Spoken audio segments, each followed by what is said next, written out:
যেদিন কইছস তুই শরিয়া আইন বিশ্বাস করস না, এদিন থেকে তোর ঈমান নাই, তুই বেঈমান। এখন যদি কেউ বলে রাজনৈতিক জীবনে শরিয়া আইন মানি না, তার কাবিল তু জামিয়া আহকামিহি গেল কোথায়? বুঝেন নাই কথাটা? আমি রাষ্ট্রীয় জীবনে শরিয়া আইন মানি না। শরিয়া আইন ব্যক্তি জীবনে একজন ব্যক্তিগতভাবে নামাজ পড়বে, আমি বাধা দিব না। একজন ব্যক্তিগতভাবে কোরআন তেলাওয়াত করবে, আমি বাধা দিব না। একজন ব্যক্তিগতভাবে তাসবিহ পড়বে, আমি বাধা দিব না। একজন ব্যক্তিগতভাবে ওয়াজিফা পড়বে, আমি বাধা দিব না। একজন ব্যক্তিগতভাবে দোয়া দুরূদ পড়বে, আমি বাধা দিব না। কিন্তু রাষ্ট্রীয় জীবনে আল্লাহর বিধান চালু করতে চাইবে, অবশ্যই আমি বাধা দেব। তার কাবিল তু জামিয়া আহকামিহি রইছে না চলে গেছে? তার ঈমান আছে না গেছে? এই গন্ড মূর্খ আছেও বুঝে না, গেছেও বুঝে না। শুধু বুঝে সাইড ফরজ আদায় করছি, ফাদমার সজ্জে খবর আছে নি? সাইড ফরজ তো আদায় করছ, ফাদদি সজ্জে খবর আছে। সাইড ফরজ আদায় তো করছিলে ঠিক, 22 খবর আছে নি? তোর তো বুঝু আসছিল, কিন্তু আসিল কিন্তু এখন নাই। তুই মুসলমান ছিলে আগে, এখন যেদিন কইছস তুই শরিয়া আইন বিশ্বাস করস না, এদিন থেকে তোর ঈমান নাই, তুই বেঈমান।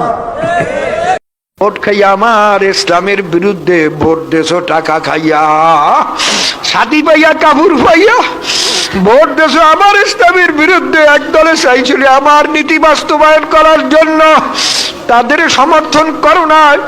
যারা চাইছে জিয়া এবং খালেদার আদর্শ বাস্তবায়ন করার জন্য, বা এরশাদের আদর্শ বাস্তবায়ন করার জন্য, বা শেখ মুজিব বা হাসিনার আদর্শ বাস্তবায়ন করার জন্য, তাদের তুমি ভোট দেছো, আমার কাছে কিছু পাবা না। যাও তোমাদের দলপতির সঙ্গে যাও।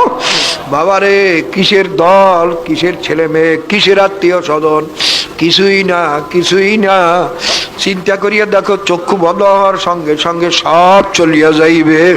কোনো দল আমার কবরে যাইবে না, আমার কবরে খবর লইবে মাওলায়। আমার কিয়ামতের ময়দানে ইয়াউমা ইয়াফিরুল মারউ মিন আখিহি ওয়া উম্মিহি ওয়া আবিহি ওয়া সাহিবাতিহি ওয়া বানিহি। আল্লাহ আল্লাহ। আমি বাংলাদেশে এখন ফজু পাগলা হয়ে গেছি। এই নির্বাচনের আগে জনগণের ঠ্যাং ধরবা, এই ঠ্যাং ধরলে কোনো খারাপ কিছু না। তুমি ঠ্যাং ধরবা একদিন, আমরা নির্বাচিত হলে আমাদের ঠ্যাং ধরবে 5 বছর। ইসলাম আলমগীর সাহেব, আপনি বলেন আমরা শরীয়তের আইনে বিশ্বাস করি না, মৌলবাদীদের সাথে আমরা নাই, এগুলো সব নাটা এক জায়গায়, এরা সব বামপন্থী। আল্লামা জুনায়েদ আল হাবিবকে লক্ষ্য করে বলতে চাই, আপনার বিভ্রান্ত বক্তব্যগুলো আপনি প্রত্যাহার করুন। যাকে তাকে ইসলামের ধারক বাহক আপনি বানিয়েন না।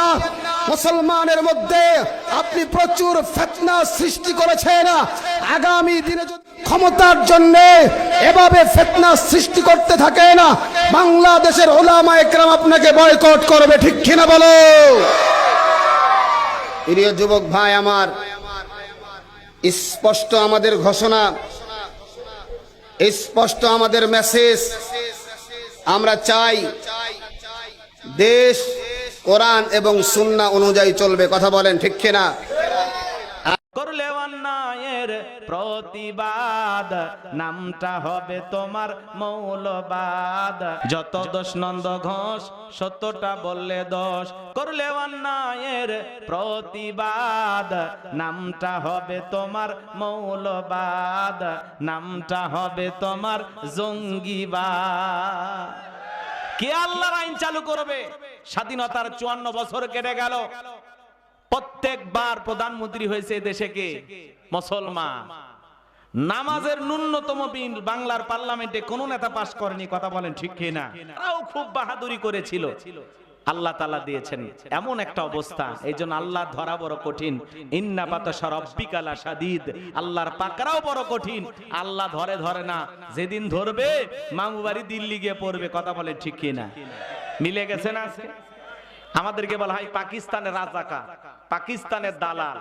যাদেরকে পাকিস্তানের রাজাকার দালাল বলে সমাজে তারা ফেনা তুলতো, কেউ পাকিস্তানে যায়নি। কিন্তু যারা ভারতের দালাল, ওরা ঠিকই ভারতে গেছে। কথা বলে, ঠিক কিনা?